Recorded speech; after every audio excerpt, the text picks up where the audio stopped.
जिस लड़की से मैं प्यार करता था, उसकी बड़ी बहन ने उसके मोबाइल पर हमारे सारे मैसेज देख लिए, जिसकी वजह से उसके घर में काफ़ी लड़ाई हुई और वो उसके लिए रिश्ता देखने लगे।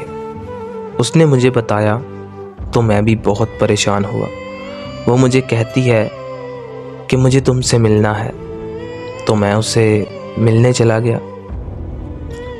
वो जब मुझसे मिलने आई तो मुझे कहती है मैं घर वापस नहीं जाऊंगी, मैं घर छोड़ आई हूँ। मैं बोला पागल हो, ऐसा क्यों किया, ये क्या बोल रही हो तुम। मैंने उसे बहुत समझाया लेकिन वो ना मानी, तो मैं उसे लेकर कराची चला गया। जब मेरे घर वालों को इस बात का पता चला तो वो मेरे पीछे कराची आ गए।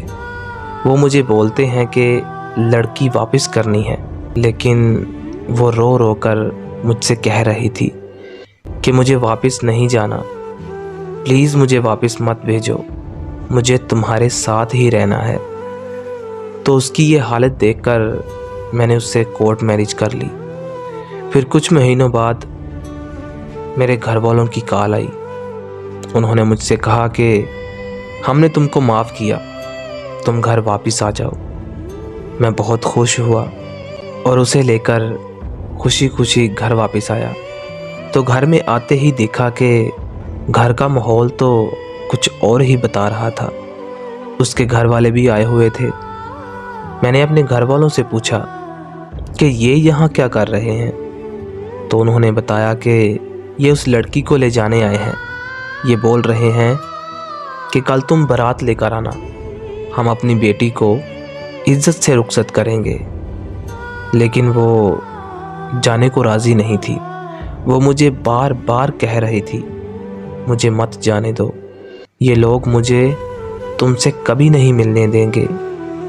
वो मेरी ज़िंदगी की सबसे बड़ी गलती थी। आज पूरा 1 साल हो गया है मुझे कोर्ट के चक्कर लगाते हुए, लेकिन उसका कोई पता नहीं। आज उसकी पेशी थी कोर्ट में। मैंने पूरे 1 साल के बाद उसे देखा। वो बस खामोशी से मेरी तरफ देख रही थी। मैं 1 साल से जिसके लिए लड़ रहा था, उसने जज से बोला कि मुझे तलाक चाहिए। मैंने जब ये बात सुनी तो मेरे पांव तले ज़मीन निकल गई। मैं बहुत टूट गया और सोचने लगा कि आखिर इसने ऐसा क्यों कहा। वो बस चुप थी और उसकी आंखों में आंसू थे। मैं उसकी तरफ देख रहा था जैसे वो मुझे अपनी गलती का एहसास दिला रही हो कि मैंने तुमको बोला था कि मुझे इनके साथ मत जाने दो, लेकिन तुमने मेरी नहीं मानी। उस वक़्त कोर्ट ने हमारी जुदाई लिख दी। अब मेरा ज़िंदा रहने को दिल नहीं करता, मगर शिकस्त खाकर भी तौहीने ज़िंदगी ना हुई। शिकस्त खाकर भी तौहीने ज़िंदगी ना हुई। 1000 काम हुए मगर हमसे खुदकुशी ना हुई।